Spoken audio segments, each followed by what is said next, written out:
सुख म्हणजे काय? कुणी त्याला शांती म्हणतं, कुणी त्याला समाधान म्हणतं, कुणी त्याला मौज म्हणतं, कुणी त्याला मनोरंजन म्हणतं, कुणी त्याला ऐशोआराम म्हणतं, तर कुणी त्याला एकांत.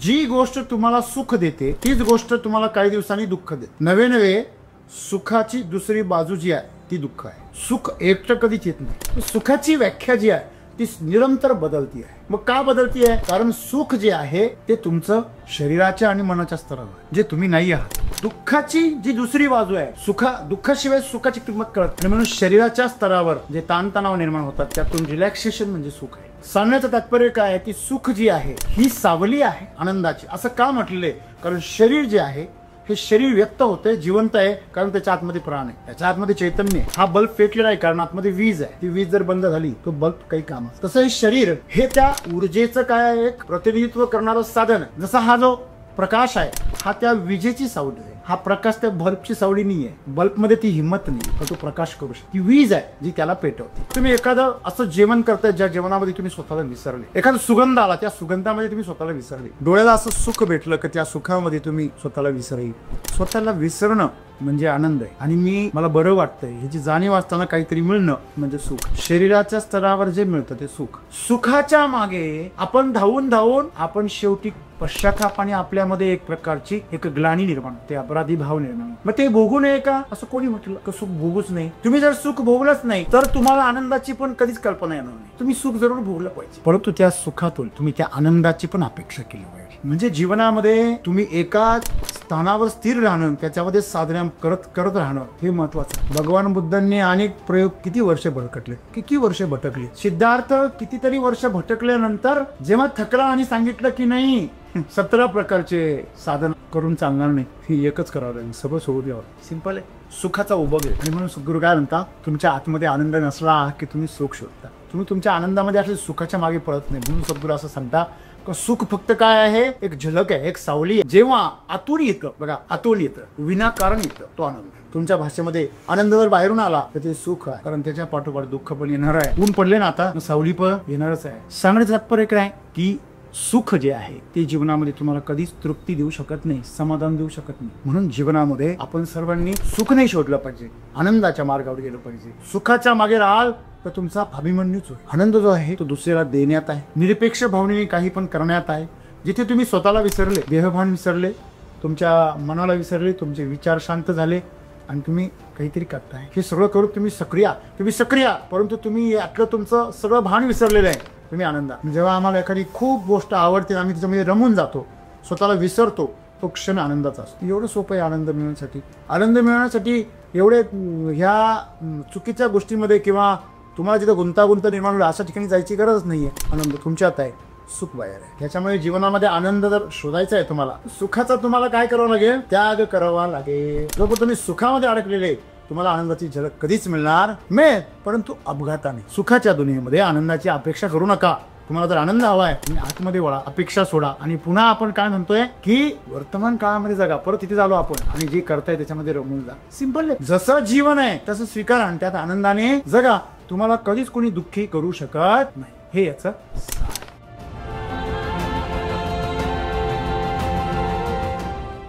सर, माझा आजचा प्रश्न असा आहे की सद्गुरू सांगताय की सुख हे केवळ आनंदाची सावली आहे. जेव्हा तुमच्या आत आनंद नसतो तेव्हा तुम्ही सुख शोधणारे बनता. जीवनामध्ये नक्की सुख आणि आनंद याच्यामध्ये डिफरन्स कसा ओळखायचा? आणि गुरु हे पण सांगताय की सुख हे केवळ आनंदाची सावली आहे. नक्की ह्या दोघांचा ताळमेळ आणि एक संबंध कसा आहे जीवनाबद्दल? मित्र हो, सुख म्हणजे काय? कुणी त्याला शांती म्हणतं, कुणी त्याला समाधान म्हणतं, कुणी त्याला मौज म्हणतं, कुणी त्याला मनोरंजन म्हणतं, कुणी त्याला ऐशोआराम म्हणतं, तर कुणी त्याला एकांत. एखाद्याला सुख गर्दीमध्ये मिळतं, एखाद्याला एकांतामध्ये मिळतं. एखाद्याला तिखट खाण्यामध्ये सुख मिळतं, एखादा गोड खाण्यामध्ये, एखादा आंबट शौकीन पण असतो. तर सुख हे कुठल्या गोष्टीत नाही, सुख तुमच्यात मानण्यात आहे. मानलं तर सुख आहे, नाही मानलं तर दुःख आहे. जी गोष्ट तुम्हाला सुख देते तीच गोष्ट तुम्हाला काही दिवसांनी दुःख देते. नवे नवे सुखाची दुसरी बाजू जी आहे ती दुःख आहे. सुख एकटं कधीच येत नाही. जीवनामध्ये तुमच्या अशी एखादी व्यक्ती आहे का ती तुम्हाला फक्त सुखच दिलं नाही? आता जर ताजी एखादी असेल तर थोडे दिवस वाट बघा, लगेच घाई करू नका निर्णय घ्यायची. अगदी जीवनामधली कुठलीही गोष्ट जी तुम्हाला आज हवीशी वाटते ती तुम्हाला सुख देते, जे तुमच्या इंद्रियांना, तुमच्या मनाला जी गोष्ट छान सुखावते, बरं वाटतं, आपले तिथे विचार खणतात, त्या शरीराचे ताणतणाव, त्या मनाच्या जी चंचलता आहे ती थांबते. जेव्हा पाण्यावर तरंग असतात तेव्हा पाण्याच्या पलीकडे काही दिसत, पाणी जेव्हा हालचाल करतात तेव्हा काय दिसत, पण जेव्हा ते शांत होतं ते काचेसारखं स्वच्छ दिसतं. आमच्या जीवनामध्ये जेव्हा आम्हाला समोरचं काचेसारखं स्वच्छ दिसतं तेव्हा आम्हाला सुख वाटतं. एखादा माणूस आपल्याबरोबर जर प्रामाणिक असेल तर आपल्याला तो आवडतो का? त्याच्यामध्ये पारदर्शकता आहे, त्याच्यामध्ये गढूळपणा नाहीये. म्हणजे सुख म्हणजे एक प्रकारे आमच्या अनुभवानुसार, आमच्या बुद्धीनुसार आम्हाला जी गोष्ट पारदर्शक वाटते, स्पष्ट वाटते, ती गोष्ट आम्हाला सुखावते. समजा आपण एक संगीताचा विषय घेऊया. एखादं गाणं तुमच्या कानांना हवंसं वाटतं, ऐकावंसं वाटतं, त्याला म्हणायचं सुख. एखादा पदार्थ तुम्हाला खावासा वाटतो, त्याला म्हणायचं सुख. पण त्या पदार्थामुळे, त्या गाण्यामुळे, हेडफोन घालतात लोक गाण्यामध्ये आणि गाणी ऐकतात, तर गाणी तर सुंदर असतात पण गाणी ऐकतात, पण त्याने तुमच्या कर्णपटलांवरती, तुमच्या कानाच्या पडद्यावरती जे आघात होतात, त्या आघाताने कानाचा पडदा खराब होतो. आणि काही 2-3 वर्षांनी डॉक्टर तुम्हाला सांगतात की तुम्हाला आता बहिरेपणा यायला लागला आहे. तर तेव्हा तुम्हाला तो हेडफोन काय वाटतो? नकोसा वाटतो. ज्या हेडफोननी तुम्ही एवढे दिवस त्याच्यासोबत हवासा होता, तो आता कुठल्या कोपऱ्याला पडलेला असतो तुम्हाला पण माहीत नाही. म्हणजे जी गोष्ट तुमच्या जीवनामध्ये स्थिरता आणते, स्पष्टता आणते, शांतता आणते, ती गोष्ट तुम्हाला सुख देते. खाताना एखादी गोष्ट तुम्ही खाताय म्हणजे तुम्हाला खावी लागते म्हणजे ती दुःख देते. म्हणजे सहज खाल्ली जाते, सहजपणा ज्याच्यामध्ये आहे ते सुखी आहे, ते सुख. एखादं चित्र पाहिलं, एखादा आनंदी, समाधानी, प्रसन्न व्यक्ती पाहिला, ते सुंदर दिसत होतं. ते सुंदर पाहिल्यावर बरं वाटतं. त्यांनी जर आपल्या परत पाहिलं तर आणखीन बरं वाटतं. ते जर आपल्यावर हसलं तर मग कितीतरी बरं वाटतं. पण नंतर कळलं की ते सगळं नाटकी आहे, किंवा किती दुःख वाटतं. आणि हे जर तुम्हाला त्याच्याबरोबर दोस्ती केल्यानंतर काही महिन्यांनी कळलं तर मग तुमचं दुःख नाही, मग पश्चाताप. आणि त्याच्याबरोबर संबंध स्थापित केल्यानंतर जर तुम्हाला कळलं खूप साऱ्या दिवसांनी, जो पण तुम्ही सर्वस्व तुमचं समर्पित करून टाकलं आणि मग जर तुम्हाला कळलं तर मग ग्लानी तयार होते, अपराधी भाव तयार होतो. मग माणूस आत्महत्या करतो, स्वतःचं जीवन संपवतो किंवा सर्वांपासून दूर जातो. मग तेव्हा एकांत सुखी वाटतो. सुखाची व्याख्या जी आहे ती निरंतर बदलती आहे. मग का बदलती आहे? कारण सुख जे आहे ते तुमचं शरीराच्या आणि मनाच्या स्तरावर, जे तुम्ही नाही आहात. एक सोपी गोष्ट सांगू तुम्हाला मी. असा हात वरती करा, करा वरती हाताचा. हा सोपी गोष्ट आहे, दोन्ही पण करा. जर शक्य असेल तर मोबाईल वगैरे वस्तू हातात घेऊन वर धरा. तुम्हाला माहिती आहे जेव्हा सैनिक बेशिस्त लागतात तेव्हा वरती का मॅडम असं डोक्याच्या वर करा. तुमच्या हृदयाला थोडी तकलीफ होऊ द्या. आता या 2 हातांमध्ये काही नाही म्हटलं तर 250 ml रक्त असतं. इकडं 250, इकडं 250, आणि आता थोडी थोडी वाम यायला लागली. हां, बरोबर आहे ना? आता कसं वाटतंय तुम्हाला? असं जर विचारलं तर सर खाली हात करायला सांगा ना, सर सांगा ना. आता बोटांमध्ये थरथर कापरा व्हायला लागला आहे, बरोबर आहे ना? बोटाच्या शेंड्यामध्ये काहीतरी मुंग्या येत आहे, बरोबर आहे ना? सर खाली कधी करायचे वा? हां, तर खाली करा. कसं वाटतंय? बरं वाटते ना? याला सुख. एवढ्या वेळ खाली होते, सुख नव्हतं वाटत, पण आता खाली केल्याचं सुख वाटते. का? दुःखाची जी दुसरी बाजू आहे, दुःखाशिवाय सुखाची किंमत कळत. आणि म्हणून शरीराच्या स्तरावर जे ताणतणाव निर्माण होतात त्यातून रिलॅक्सेशन म्हणजे सुख आहे. पण शरीराला जर खूप वेळ जर असा रिलॅक्सेशनमध्ये मिळाला तर ते सुख, पण त्याला सुख नाही वाटत, त्याला ते दुःख वाटतं. त्याला चेंज हवा आहे, बरोबर आहे? तुम्हाला ताटामध्ये नुसते गोड पदार्थ दिले, किती पण तुम्ही गोड घाशे असू द्या, कोणतरी हा फार गोड घाशा, जुने मराठी शब्द फार सुंदर आहे. गोड घाशा म्हणजे तर फक्त गोडच उचलतो, तेच घास खातो, दुसरी नाही. त्याला तुम्ही सगळे गोड पदार्थ दिले आणि तुम्ही काय जेवण आहे? अरे तू तर गोड घाशा आहे ना? नाही, तुम्ही तर मध्ये थोडं तिखट बी पाहिजे, त्याशिवाय मजा नाही येतो. म्हणजे सुख जे आहे इंद्रियांचं, त्यांना एकाच गोष्टीमध्ये सातत्य निर्माण झालं तर ते पॅरलाइज होतं. इंद्रिय तुमच्या डोळ्यासमोर सुंदर मधलं सुंदर चित्र उभं केलं, किती पण अगदी तुमच्या भाषेमध्ये ऐश्वर्या राय जरी उभी केली समोर, तरी ती पण नाही, काही वेळानंतर बोरिंग वाटायला. चेंज पाहिजे हो. या इंद्रियांना काय पाहिजे? बदल पाहिजे. नाहीतर ज्यांच्या ज्या सुंदर बायका आहेत त्यांनी जगात इकडं तिकडं पाहिलाच नसतं, त्यांनी असे झापडं बांधले आणि आत्मज्ञानी झाले असते. एकनिष्ठ एकच प्रभू श्री रामचंद्र का राहिले असते? एक बाणीने एक पत्नी असे लाखो झाले असते. पण शरीर आणि मनाच्या स्तरावरती शरीर जे आहे त्याला जर बदल झाला तरच त्याला जाणीव होते. बदल जर नाही झाला तर शरीराची संवेदना बोथट होते. तुमच्या शरीराच्या टेम्परेचर एवढंच जर आंघोळीचं पाणी असेल तर तुम्हाला अंगावर पाणी पडतंय हे पण जाणवणार नाही. बघा, म्हातारी माणसं किंवा लहान मुलं असतात ना, ते जेव्हा अंथरुणामध्ये लघवी करतात तेव्हा त्याला कळतच नाही. का कळत नाही? का त्यांच्या बॉडीचं टेम्परेचर आणि त्यांच्या लघवीचं टेम्परेचर काय असतं? सेम असतं. तुम्ही पण प्रयोग करून बघा. थंड पाणी गरम पाणी जर असेल तरच तो बदल कळतो. कळलं तुम्हाला? एखाद्या 95 वर्षाच्या म्हातारीला नवीन जन्माला आलेल्या 5 दिवसांच्या मुलाला आंघोळ घालायला जर लावली तुम्ही, ते पहिल्याच तांब्यामध्ये ते पोरगं नरकच पडल्यासारखं मोठे ओरडतं. कारण म्हातारीला 95 वर्षाच्या म्हातारीला गरम पाणी कधी कळतं माहिती का? उकळल्यावर. उकळतं पाणी तिला वाटतं आत्ता गरम आहे, हा आता देखील कुणी तपासलं पाहिजे. मग काही मुलं गोरी जन्माला येतात, नंतर काळी त्याच्यामुळे होतात. 5 वेळा भाजून काढते म्हातारी त्याला.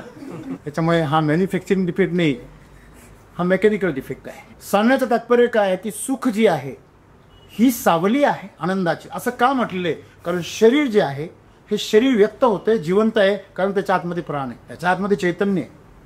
हा बल्ब पेटलेला आहे कारण आतमध्ये वीज आहे. ती वीज जर बंद झाली तो बल्ब काही काम. तसं हे शरीर हे त्या ऊर्जेचं काय एक प्रतिनिधित्व करणारं साधन. जसा हा जो प्रकाश आहे हा त्या विजेची सावली आहे. हा प्रकाश त्या बल्बची सावली नाही आहे. बल्बमध्ये ती हिंमत नाही आहे का तो प्रकाश करू शकतो. ती वीज आहे जी त्याला पेटवते. हे बरोबर आहे? बरोबर आहे. तसंच आहे तुमच्या आतमध्ये, माझ्या आतमध्ये जे प्राण आहे, चैतन्य आहे, ते चैतन्य जे आहे ते चैतन्य तुम्हाला झलक दाखवतं. ती झलक म्हणजे आनंदाची झलक म्हणजे सुख. जसं आपण एखाद्या मिठाईवाल्याकडे गेलो, अरे ती बर्फी कशी आहे, तो लगेच एक तुकडा काढून देतो. हां, टेस्ट घ्या, टेस्ट घ्या. टेस्ट घेऊन पोट भरता का? हां, टेस्ट घेण्यापुरतं ठीक आहे. तुम्ही त्याला म्हणले आखीच दे, परंतु पैसे काढ. बरोबर आहे की नाही? तुम्ही टेस्ट घ्यायला तुम्हाला तो प्लेटभर देणार नाही. तसं शरीराच्या आणि मनाच्या स्तरावर जे सुख मिळतं ते सुख म्हणजे तुमच्या जीवनामध्ये असलेला जो आनंद आहे या आनंदाची छोटीशी झलक आहे, थोडीशी झलक.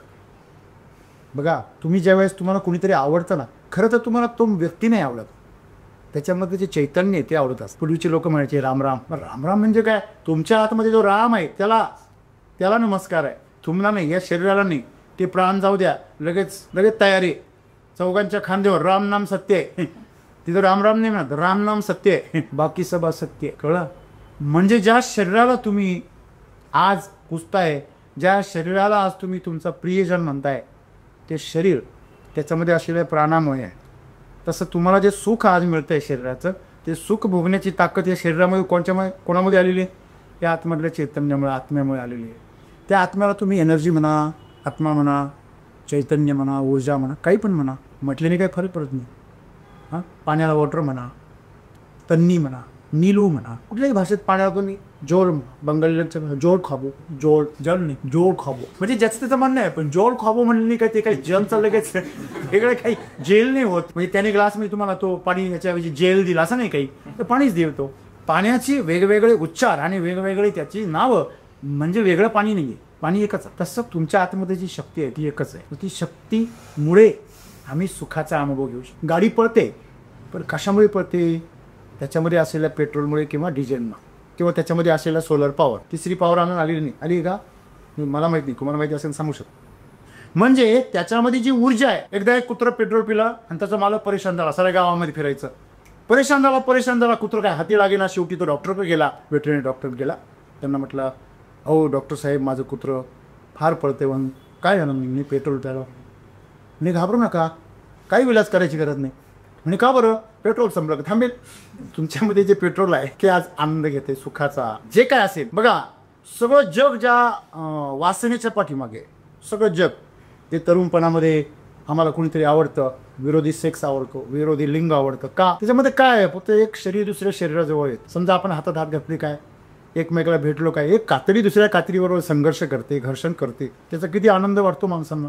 हा भ्रम आहे. खरं तुमचं चैतन्य एकत्र राहतं. शिव आणि शक्ती, शिव आणि पार्वती यांचं मिलन कित्येक वर्ष चालतं असं म्हणतात. मग त्याच्यामुळे त्यांना अर्धनारी नटेश्वर हे आत्ताचे जे आहे ना, ते फेविकॉलने जरी चिटकून ठेवले ना तरी एक होऊ शकत. आलं लक्षात? का? कारण ती शरीराच्या पातळीवर एकमेकावरती प्रेम करतात, ते शरीराचं सुख घेण्याचा प्रयत्न करतात. मग ते आनंदाची झलक आहे. एकच क्षण असतो, एकच. त्या क्षणी तुम्हाला आनंदाचा अनुभूती होते, पण त्या क्षणासाठी तुम्ही तुमच्या आयुष्यात ती अनमोल शक्ती काय करता, खर्च करा. हे विचार करा. मग तो जो आनंदाचा एक क्षण आहे, त्या क्षणी तुम्ही सगळं जग विसरता, समोरच्याला पण विसरता, स्वतःला पण विसरता. मग तो जो एक क्षण आहे काही सेकंदाचा, तो क्षण मिळवण्यासाठी सगळे लोक प्रयत्न करतात. दूध तापवताय कशा करता, साई येण्याकरता. कष्ट करताय कशा करता, प्रमोशन मिळण्याकरता. साई आहे तो क्षण आहे. बघा तो क्षण येतो, तुम्हाला प्रमोशन मिळतं, तुमचा मान सन्मान होतो, तुमचा पगार वाढतो, तुमचं स्टेटस वाढतं. तो क्षण असो, किंवा तुम्ही एखादं असं जेवण करताय ज्या जेवणामध्ये तुम्ही स्वतःला विसरले, एखादा सुगंध आला त्या सुगंधामध्ये तुम्ही स्वतःला विसरले, डोळ्याला असं सुख भेटलं की त्या सुखामध्ये तुम्ही स्वतःला विसरले. स्वतःला विसरणं म्हणजे आनंद आहे. आणि मला बरं वाटतंय ह्याची जाणीव असताना काहीतरी मिळणं म्हणजे सुख. शरीराच्या स्तरावर जे मिळतं ते सुख. शरीराला आनंद नाही होऊ शकत, त्याची ती क्षमता नाही. गाडी किती किलोमीटर पळल्यानंतर ती तृप्त होईल. एखादी मोटरसायकल आहे ती किती पळाल्यानंतर ती तृप्त होईल. मग आता मी एवढी पळाली, आता बरं वाटतं तिला, आहे का असं काही नाही. का ते साधन आहे. त्या साधनाला बरं वाटण्याचा काही संबंध नाही. तिच्यावरती जो प्रवास करतो त्याला बरं वाटू शकतं. मी माझ्या इच्छित ठिकाणी पोहोचलो, वेळेत पोहोचलो, बरं वाटलं, बरोबर आहे ना. तसं हे शरीर साधन आहे. तुम्ही याला तृप्त करत बसले, हे कधी तृप्त नाही होऊ शकत नाही. अग्नीला तुम्ही तृप्त नाही करू शकत. जेवढं त्याच्यामध्ये इंधन टाकाल तेवढी ती भरके. ह्या शरीराला, वासनेला आणि मनाला त्याच्या कामनीला तृप्त करणे म्हणजे अग्नीमध्ये इंधन टाकणे, असं सगळे संत म्हणतात. आणि आज प्रत्येकजण तेच करण्याचा प्रयत्न करतोय, केविलपणा प्रयत्न करतोय. सुखाच्या मागे आपण धावून आपण शेवटी पश्चाताप आणि आपल्यामध्ये एक प्रकारची एक ग्लानी निर्माण, ते अपराधी भाव निर्माण. मग ते भोगू नये का असं कोणी म्हटलं? सुख भोगूच नाही. तुम्ही जर सुख भोगलंच नाही तर तुम्हाला आनंदाची पण कधीच कल्पना येणार नाही. तुम्ही सुख जरूर भोगलं पाहिजे, परंतु त्या सुखातून तुम्ही त्या आनंदाची पण अपेक्षा केली पाहिजे. तुम्ही बालवाडीमध्ये जाऊच नाही का? जावं ना, परंतु मोठं झाल्यावर तुम्ही फर्स्ट स्टँडर्डमध्ये पण जावं. काही लोकांना बालवाडीत राहतो किती दिवस. तुमचे हातपाय सक्षम झाले तरी पण तुम्ही तो गाडा आहे पांगुळ गाडा, तो पांगुळ गाडा घेऊन चालेल. पाय सक्षम आहे. काही आई बाप गंमत म्हणून पोरांना पांगुळ गाडा देतात, चालता येतं तरी, मग त्यांची पोरं पांगळ होतात. सुखामध्ये जगणं म्हणजे पांगुळपणा आहे. पांगुळ गाडा येतो, एक गरज आहे त्याची, पण किती दिवस हातपाय मजबूत होईल. तुमच्या शरीराच्या वासना आणि मनाच्या कामना जरूर तृप्त करा, पण एकदा कळू द्या का त्यातून तुम्ही पुढे जायचे. नाहीतर ही वासना पूर्ण झाली का, ही वासना म्हणजे असे कित्येक लोक आहेत की त्यांचं कोणत्या स्त्रीमध्ये समाधान नाही. उलट जेवढ्या स्त्रिया ते बदलतात तेवढे ते आणखीन गोंधळून जातात. मग निष्ठा आणि समर्पण आणि एकनिष्ठता ही कशाला म्हटली जाते? समजा एखादे जण आहे, तो नुसतं ह्याच विषयी नाही, नोकरी असेल, सतत कंपन्या बदलत राहतो. तेव्हा असं वाटतं कंपन्या बदलल्याने मला पॅकेज वाढलं. अरे पॅकेज वाढलं पण तुझं आयुष्याचं पॅकेज घटत चाललं. याचा तुला जे पॅकेज दिलं ईश्वराने ते मोठे आहे याच्यापेक्षा. हॅलो, तुला जे आयुष्य दिलेलं आहे त्या आयुष्याचं जे पॅकेज आहे ते पॅकेज कंपनीमध्ये मिळणाऱ्या पॅकेजपेक्षा फार मोठं आहे. तुझी जागा बदलल्याने तुम्हाला पैसे मिळतील पण चरित्र नाही मिळत. जी माणसं सतत कंपन्या बदलत राहतात ना त्यांना चरित्र नाही राहत, त्यांचं चरित्र उद्ध्वस्त. शेवटी त्यांना फ्रस्ट्रेशन, त्यांच्याकडनं संबंध असतात, त्यांच्याकडनं रिलायबिलिटी असते. केव्हाही तुम्ही जेव्हा दीर्घ तपस्या करा, कुठल्याही गोष्टीला तपस्येला महत्व आहे, दीर्घ काळाला महत्व. इथे आता समजा कोणी सरकारमध्ये जा, इथे जा, कुठल्या संघटनेमध्ये जा, कुठल्या कुटुंबात जा, तो सदस्य त्या कुटुंबाचा किती दिवस सदस्य, त्याच्यावर त्या सदस्याचं काय असतं, चरित्र अवलंबून, त्याचं महत्व अवलंबून असतं. काही घरांमध्ये नुसते ज्येष्ठ आहेत म्हणून कारभार असतो, त्याला तेवढं ज्ञान पण नसतं, तरी पण असतं. सरकारी अधिकारी जेवढे दिवस जास्त झाले तेवढा तो अधिकारी मोठा होत जातो. म्हणजे जीवनामध्ये तुम्ही एका स्थानावर स्थिर राहणं, त्याच्यामध्ये साधना करत राहणं हे महत्वाचं आहे. भगवान बुद्धांनी अनेक प्रयोग, किती वर्ष भटकले. सिद्धार्थ कितीतरी वर्ष भटकल्यानंतर जेव्हा थकला आणि सांगितलं की नाही 17 प्रकारचे साधन करून चालणार नाही, ही एकच करावं लागेल, सगळं सोडून द्यावं, बरोबर आहे. आणि म्हणून जो सुखासाठी सतत जागा बदलत राहतो. तुम्ही कितीतरी हॉटेल बदलले, मी नाशिकमधले बरेचसे ज्याचे नाव आहे ते सगळ्या हॉटेल बदलून पाहिले, पण माझ्या पदरी घोर निराशा आली. शेवटी मला एकच कळलं, घरीच जेवण चाललं. पण हे करण्यासाठी मला तेवढं भरकटून आलेलो. तरी काही जण याच्यामध्ये म्हणते नाही हो सर तुम्हाला चव कळत नाही, तुला पण कळलं, जरा थोडे दिवस थांब. तुझे इंद्रिय जेव्हा क्षीण होतील, तुझी जिव्हा जेव्हा चव घेण्यासाठी अक्षम होईल, कधीतरी होईल ना असं. 55 वर्षाच्या म्हातारी सांगत तुला 100 डिग्रीचं पाणी तुला 50 डिग्रीचं लागतंय, बोथड झाली तुझी इंद्रिय. त्यावेळेस तुला ह्या सगळ्यांचा उबग येईल. सिंपल आहे, सुखाचा उबग येतो. आणि म्हणून सद्गुरू काय म्हणता, तुमच्या आतमध्ये आनंद नसला की तुम्ही सुख शोधता. बघा चाच पडतो कोण चाच पडतो कोण, ज्याच्या आजूबाजूला अंधार आहे, त्याच्या बाजूला स्पष्टता आहे, तो कशाला चाच पडेल. आज आम्ही सारखे चाच पडत असतो. इथं काय मिळतंय का, ह्या कंपनीत काय आहे का, ह्या बिझनेसमध्ये काही आहे का, ह्या स्कीममध्ये काही फायदा आहे का, इथे आहे का, कुठेच काही नाही आहे. तुम्ही जिथं आहात तिथं सगळं आहे, हे तुम्हाला कळतच नाही. म्हणून आम्ही सुखासाठी इकडं तिकडं भटकट. बाहेरून पॅकिंग चांगली दिसली का भरकटला. आणि लक्षात ठेवा, बहुतेक वेळा असं असतं, आतमधलं सामान जर कमी दर्जाचं असेल तर पॅकिंग भारी असतं. हे वस्तूला पण लागू तर माणसांना पण लागू. जेवढं बाहेरून सजवलेलं तेवढं आतून कंटेंट त्या दर्जाचं नसतं, निकृष्ट दर्जाचं असतं. काय बुलेवासी उरिली रंगा उस डोंगा परे रसन हे डोंगा. मित्रांनो, माणसांचं बाहेरून जे वागणं आहे ते त्याचं पॅकिंग आहे, शो आहे, रंगरंगोटी केली, लेबलिंग केलेलं आहे, थोडंसं असं सुंदर आकर्षण. म्हणजे तुम्ही तुमच्या स्वभावाने तसे आहात की तुम्ही स्वतःला रंगवलेलं आहे. हे कधी कळतं? तुमच्यामध्ये जेव्हा शाश्वती येते ना तेव्हा कळतं. सातत्य राहा. तुम्ही दुसऱ्यासाठी काही करतच नाही, आनंदामध्ये रमलेले असतात. तुम्ही तुमच्या आनंदामध्ये असले सुखाच्या मागे पळत नाही. म्हणून सद्गुरू असं सांगता की सुख फक्त काय आहे, एक झलक आहे, एक सावली आहे. तुम्हाला जर अख्खा तुमच्या स्प्रेचा, ज्याला आपण बॉडी स्प्रे म्हणतो, किंवा तुम्हाला त्याचा जर डबा विकत घ्यायचा असेल तर तो जातो आणि तुम्हाला पहिल्यांदा काय करतो, असा कपड्यावर मान देतो. मग असा मी डबा देऊन टाक, मी 10-15 दिवस वापरून पाहा, किंमत मध्ये काय म्हणतो की सुखाची किंमत नाही मोजावं लागस, आनंदाची किंमत मग. डबा येतो आयुष्यभरासाठी पाहिजे. मग सुख जे आहे जेव्हा आतून येतं बघा, आतून येतं, विनाकारण येतं, तो आनंद. जेव्हा ते बाहेरून येतं, आनंद जर बाहेरून आला, तुमच्या भाषेमध्ये आनंद जर बाहेरून आला तर ते सुख आहे. कारण त्याच्या पाठोपाठ दुःख पण येणार आहे. ऊन पडले ना आता, न सावली पण येणारच आहे. गरम होतोय ना, थंडी पण पडणारच आहे. पाऊस पडतोय ना, दुष्काळ पडणारच आहे. फार श्रीमंत आहे ना, थांबा, गरिबी येणारच आहे.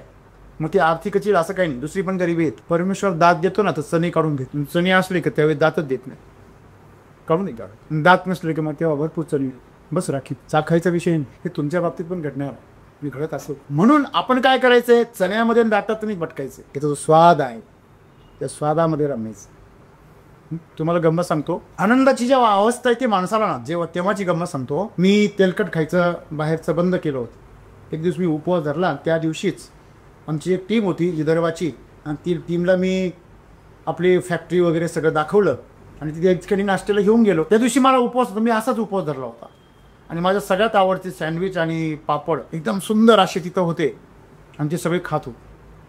ते सगळे असे माझ्या आजूबाजूला खायचे, 15-20 जण. असा सुगंध पसरलेला त्याचा. तुम्हाला आश्चर्य वाटेल, त्या दिवशी त्यांच्या खाण्यातून आणि तिथं पसरलेल्या सुगंधातून मला एवढा आनंद झाला की त्यांनी काय खावं एवढं मी खाल्लं, असं मला आनंद. तसं आपल्या बाळाला आनंदी बघून आईला आनंद होतो ना, तो आनंद मी अनुभवला. तुम्हाला सुद्धा बघा, तुम्ही जर एखाद्या शेतकऱ्याला जर सक्सेसफुल केलं, त्याला जर त्रासातून बाहेर काढलं, तर त्याचा आनंद बघून, त्याचा रिझल्ट बघून तुम्हाला काय होतो, आनंद. तो आनंद आहे, ते सुख नाही आहे. त्यातून कधी दुःख निर्माण नाही. जे अपेक्षाच नाही आहे, मुळात दुःखाचं मूळ कारणच अपेक्षा आहे. अपेक्षा सोडून जर तुम्ही एखाद्याला सुख दिलं, तो आनंद आहे. मग अपेक्षाच करायची नाही का, मग लोक काय समस्याच करत बसायची का, तसे तुम्ही काय करू शकता, जरा विचारच होता ना. बरं, ज्यांनी केलेलं आहे, बंगले बांधले, गाड्या घेतल्या, मोठा संसार उभा केला, त्यांच्या पुढच्या पिढीने काय केलं, बरं त्यांचा अंत कसा झाला. सिकंदर काय सांगतो, हात सोडून जाताना हात दोन्ही त्याच्या जनाजेच्या बाहेर काढले. अशी तर सांगा, हात माझे असे खाली पसरून ठेवा रे, मी मेल्यावर. 32 वर्षाचा अवघा होता तो मेला. ते सगळं जग जिंकलं होतं. केवढ्या खतरनाक होता का, सगळे 20-22 आणि 30च्या खालचे सगळे तरुण होते तिच्या सैन्यामध्ये. जेव्हा कुठे जायचा ना, तो जिंकायचा का बरं माहिती आहे का, ज्या जहाजांमधून होड्यामधून तो आला ना, ते पहिलं पिटून द्यायचा. तो शेलार मामाचा भाचच होता. बघ, माग परतीचा मार्ग बंद, लढा नाहीतर मड, असा 32व्या वर्षी मेला, जगत जेता होऊन मेला. आणि शेवटी भारतात आला तेव्हा त्याला मारावं असं वाटलं. काहीतरी त्याला आजार झाला, जेव्हा रिटर्न गेला, मलेरिया वगैरे काही. मला सांगायची यातून एकच आहे, त्याला मलेरिया झालाच नसता. त्यांना मलेरिया काय झाला माहिती आहे का, त्यांना भारतात आल्यानंतर साधूंच्या पुढे जेव्हा त्यांनी साधूंची ती निरता पाहिली, त्यांचं ते तेज पाहिलं आणि त्याची ती शक्ती पाहिली, तेव्हा त्याला कळलं मी मूर्खपणा करतोय, जग जिंकण्याचा प्रयत्न करतोय. पुढचं पाठ आणि मागचं सपाट. जसं मी पुढे जिंकत चाललो तशी मागचे माझे देश काय उचलले, परत स्वतंत्र होय. मुघल जसे महाराष्ट्रामध्ये यायचे, दख्खनमध्ये, आणि पुढचे किल्ले जिंकायचे, तसे मराठी मागून येऊन मागचे किल्ले जिंकत चालायचे. त्याला उलटत नसत. गनिमी खावा, सामोरून लढण्यापेक्षा मागून लढायचं. सांगण्याचं तात्पर्य काय की सुख जे आहे ते जीवनामध्ये तुम्हाला कधीच तृप्ती देऊ शकत नाही, समाधान देऊ शकत नाही. मृगजळाने कधी कोणाचं तहान भागली आहे का? मृगजळ जे आहे त्याने कधी कोणाची तहान भागली आहे का? हरिण धाव धाव धावतं, धाव धाव धावतं आणि त्याचं जे मृगजळ आहे पुढे सरकत राहतं. शेवटी ते कोठा फुटून अटॅक येऊन मरतं, मग त्याला काय पाणी भेटत नाही. हे मृगजळ असंच आहे.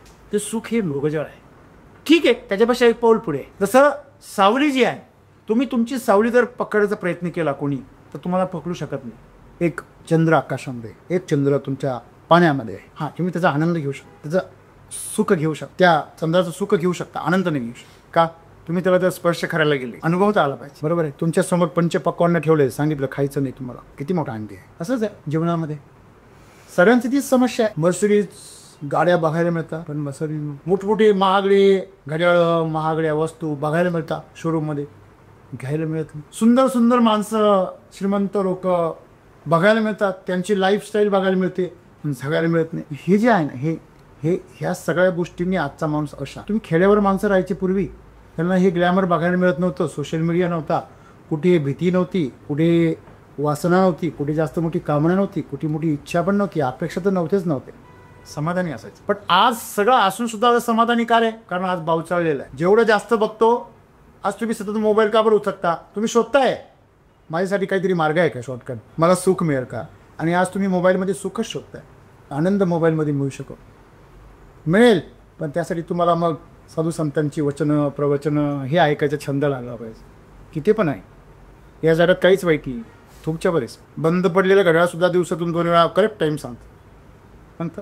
तुमच्याकडं पाहण्याचं टाईम पाहिजे. म्हणून जीवनामध्ये आपण सर्वांनी सुख नाही शोधलं पाहिजे, आनंदाच्या मार्गावर गेलं पाहिजे. सुखाच्या मागे राहाल तर तुमचा अभिमन्यूच होईल. आज प्रत्येकजण पराक्रमी आहे, असं कोणी कमी कोणीच नाही आहे. प्रत्येकजण पराक्रमी आहे, काही ना काही करतोय, त्याच्यामध्ये काहीतरी स्किल आहे, काहीतरी प्रयत्न करतोय, कष्ट करतोय, पण त्याच्या पराक्रमाचं जे फळ आहे ते त्याला मिळत नाही. मग का मिळत नाही? कारण तो अपेक्षा सुखाची करतो. एखाद्याने लाखो रुपये घेऊन जावे, लोखंड विकत आणावं, तसा प्रकार. त्यांनी लाखो रुपये देऊन हिरा विकत येतो, तो जो हिरा आहे ना, तो हिरा म्हणजे आनंद आहे. त्याच्याकडे बघत बसा. सद्गुरू असं म्हणता, साधी मुंगी आहे ना, मुंगी एवढा छोटासा प्राणी आहे, तुम्ही त्याच्याकडे जर बघत बसलात तर तुमचं आयुष्य जाईल, पण तुम्हाला याचं रहस्य नाही कळणार. एवढं हे जीवन सुंदर आहे. त्यासाठी तुम्हाला देवमासा आणि हातीच बघायची काही गरज नाही. लहान मुलं बघा खेड्याकडची अशी वारुळात जाऊन खेळत बसतात, बोलत मस्त मजा बघतं की नाही? काही नाही.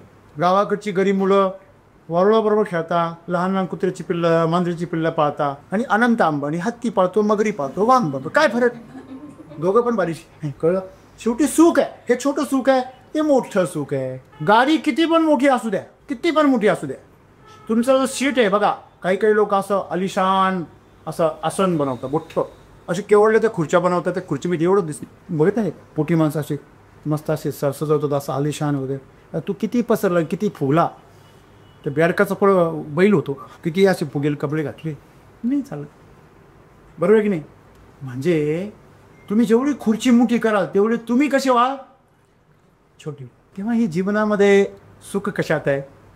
दुसऱ्यांना इम्प्रेस करण्यात नाही, भोग भोगण्यात नाही, दुसऱ्याचं शोषण करण्यात नाही, खाण्यात पिण्यात, याच्यात कशात सुख जे आहे ते सुख तुम्हाला काय करताय? बोंधळवत आहे. दारू पिल्यावर सगळ्या दारूड्यांना सुख मिळतं. तुम्ही पिऊन पाहतो बाबांकडे होतं, मी सांगितले म्हणून पिऊन खा. पहिलं तर ठसका लागेल तुम्हाला, पिवली जाणार नाही. कारण सुख तुम्हाला ती जेव्हा बधीर करते ना तेव्हा मिळतं, पिताना नाही. अक्षामध्ये सिगरेटचं पण तसंच आहे. हे जे दुर्व्यसन आहे हे कशा करताय? कारण माणूस बधीर होतो त्याच्यामध्ये गेला. मग ज्या माणसांना आनंद घेण्याचा रस्ता सापडत नाही ते उलटे रस्त्याने मागे जातात बधीर होण्याच्या. तुम्ही सुधीर झाले पाहिजे का बधीर झाले पाहिजे? तुम्ही ना सुधीर होता ना बधीर होता, तुम्ही काय अधीर आहे? काय अधीर म्हणे हे जा धीरच नाही. ह्याच्यात सुख आहे, त्याच्यात सुख आहे, त्याच्यात सुख आहे. नाही, सुख बाहेर जे आहे ते तुला कधीच तृप्त करू शकत नाही. उलट तू जेवढं सुख भोगणार तेवढे दुःखाची तयारी ठेवायची. तुम्ही जेवढा झोका या बाजूला वर जाईल ना सुखाच्या बाजूला, तेवढा दुःखाच्या बाजूला पण जाणारच. तो जातोच आणि त्या जावंच लागतं. म्हणून तुम्ही सुखाचे झोके घ्यायचे आणि दुःखाचे हे हिंदोळे खात बसायचे की त्याचा पलीकडे जो आनंद आहे ह्या अंतराळामध्ये बघा. हे सगळे उपग्रह कसे काहीच नाही, त्यांना ऊर्जेची गरज नाही, आपोआप असं सुख आनंद. असा आनंद जो आहे तो दुसऱ्याला देण्यात आहे, निरपेक्ष भावनेने काही पण करण्यात आहे. जिथे तुम्ही स्वतःला विसरले, देहभान विसरले, तुमच्या मनाला विसरले, तुमचे विचार शांत झाले आणि तुम्ही काहीतरी करताय, हे सगळं करून तुम्ही सक्रिय, परंतु तुम्ही यातलं तुमचं सगळं भान विसरलेलं आहे, तुम्ही आनंदात. जेव्हा आम्हाला एखादी खूप गोष्ट आवडते आम्ही त्याच्यामध्ये रमून जातो, स्वतःला विसरतो, तो क्षण आनंदाचा असतो. एवढं सोपं आहे आनंद मिळवण्यासाठी एवढे ह्या चुकीच्या गोष्टींमध्ये किंवा तुम्हाला जिथं गुंतागुंत निर्माण होईल अशा ठिकाणी जायची गरज नाही आहे. आनंद तुमच्यात आहे, सुख बाहेर आहे. सुख वस्तूंमध्ये, व्यक्तींमध्ये, परिस्थितीमध्ये, भोगामध्ये, सगळ्यांमध्ये आहे. पण ते तुम्हाला नशा देतं आणि नशेमध्ये मिळालेलं सुख जे आहे ते नेहमी तुम्हाला जीवनामधून खालच्या स्तरावर घेऊन कमजोर बनवतं. दारुड्याला दरवेळेस आनंद मिळतो, पण त्याला पुढच्या वेळेस आनंद मिळवण्यासाठी 2-3 ईमेल जास्त पेवला. तुम्हाला पॅरासिटामॉल खाऊन आराम मिळतो, पण तुम्ही ह्यावेळेस जर एक खाली तर पुढच्या वेळेस 2 खायला. पेन किलरमुळे तुम्हाला आराम मिळतो, परंतु यावेळेस तुम्ही एक घेतली का पुढच्या 2 घ्यायला. ड्रग जे आहे, औषधी असेल किंवा व्यसनं असतील, त्यांनी तुमचं जीवनाची चेतना काय होत जाते, निस्तेज होत जाते आणि आनंदाने तुमची चेतना निखळून उठते. कारण आनंद हा चेतनेचा स्वभाव आहे. तुमचा माझा स्वभावच आनंदी आहे. बघा, आनंदामध्ये माणूस शत्रुत्व, भांडणं, तणणं सगळं काय करतो, विसरून जातो. आनंदी माणूस नेहमी सक्रिय असतो. तुम्ही आनंदी माणूस शांत बसायला पाहिलं का? लहान मूल बघा आनंदी असतं, सतत काही ना काही करत असतं. काय चिंता बस, शांत बस. तू बसला तसं त्यालाही बस, गणगण्या त्याला पण गणगण्या बघ. काही कामाचं नाही, तू काय कामाचं आहे? एक बिनकामाचं तयार करून ठेवली तू. काय कामाचं आहे? तूच म्हणतोय बिनकामाचं आहे त्याला, म्हणजे तू बी बिनकामाचाच आहे. ज्या झाडाला बिनकामाचं फळ येतं ते झाड सुद्धा बिनकामाचं आहे. नकळत तुम्ही स्वतःचीच अक्कल दाखव, स्वतःचीच लायकी दाखव, बरोबर आहे की नाही? तेव्हा तुम्ही ज्यांचं संगोपन करता, तुम्ही ज्यांचं पालन पोषण करता, ते नेहमी उत्कृष्ट झाले पाहिजे. हे तुमच्या जीवनाची लालसा असली, ते उत्कृष्ट झाले की तुम्ही उत्कृष्ट होणार. तुमच्यामुळे जे आहेत, तुम्ही ज्यांना सेवा देता, तुम्ही ज्यांचं पालन पोषण करता, तुमच्यामुळे ज्यांचं अस्तित्व आहे, त्यांचं जीवन सुंदर बनवणं हाच आनंद आहे. याला सेवा असे म्हटले. त्याच्यामुळे जीवनामध्ये आनंद जर शोधायचा आहे तुम्हाला, सुखाचा तुम्हाला काय करावं लागेल, त्याग करावा लागेल. जोपर्यंत तुम्ही सुखामध्ये अडकलेले, तुम्हाला आनंदाची झलक कधीच मिळेल, परंतु अपघाताने मिळेल, क्षणभरासाठी आहे ना. याच्यामध्ये पण आहे. मला सांगा, लोखंड जेव्हा नवनवा असतो किती भारी दिसतं ते, पण 2 दिवसामध्ये काय पडतं ते काढून. हे मेकअप केलेलं जीवन असं आहे. आणि म्हणून तुम्ही लाकडाचा रंग देऊन जरी आणला एखाद्या फर्निचरला, थोड्या जीवनामध्ये त्याच्या काचळा निघून हे जपून रे, ओरिजिनल लाकडाचं असलं तर काय जपायची गरज आहे. तसा आनंद हा ओरिजिनल आहे. तुम्ही किती आतमध्ये किती पण खोदा, त्याला मध्ये लाकूडच मिळते. आणि म्हणून या आजच्या फॅशन की दुनिया में गॅरंटी की अपेक्षा ना करे. सुखाच्या दुनियेमध्ये आनंदाची अपेक्षा करू नका. तुम्हाला जर आनंद हवा आहे, तुम्ही आतमध्ये वळा, अपेक्षा सोडा. आणि पुन्हा आपण काय म्हणतोय की वर्तमान काळामध्ये जगा. परत तिथे झालो आपण, आणि जे करताय त्याच्यामध्ये रमून जा, देवभान विसर. एखादी गोष्ट तुम्हाला आनंद देत नाही ना, करू नका, शांत राहा, काही करू नका. योग्य गोष्ट तुमच्यासाठी उपस्थित वाट पहा, साधना करा, प्रयत्न करत. सोन्याच्या खदानीमध्ये तांब सापडलं म्हणून तिथंच थांबू नका. खोदत राहा. तांब म्हणजे काय सुख आहे, उडत राहा. सोनं मिळेल. मग तुम्ही तांब भेटलं त्याचा धंदा करायला, संपला विषय. म्हणजे आपल्या मित्राने आपल्या मैत्रिणीला चिठ्ठी द्यायला लावली, यांनी स्वतःची मदत दिली आणि तीच करणं करून घ्या. तुम्ही तर तिथे तसाच वाळलेला, याला सुख मिळेल पण आनंद नाही मिळणार. पण त्यांनी जर त्या दोघांची मैत्री जुळून दिली आणि जर इमानदार राहिला, त्याला आयुष्यभर आनंद. ज्यांनी दुसऱ्यांना फसवले ते माणसं कधी आनंदी झालेले नाही. आणि सुखाचं एक सर्वात मोठं दुःख लक्षात ठेवा, ते पुन्हा पुन्हा मिळावं असं वाटतं, पण ते मिळत नाही. तसं समजा तुम्ही एखाद्या हॉटेलमध्ये एखादा पदार्थ खाल्ला किंवा तुमच्या घरी एखादा आवडीचा पदार्थ तुम्हीच बनवला किंवा घरामध्ये बनला, तर परत तसा बनत नाही. ते दुःख तयार होतं. काय ते नव्हतं मिळालं तोपर्यंत बरं होतं, ते मिळाल्यामुळे ते आहे ते गोड लागत. खरं खोटं आहे.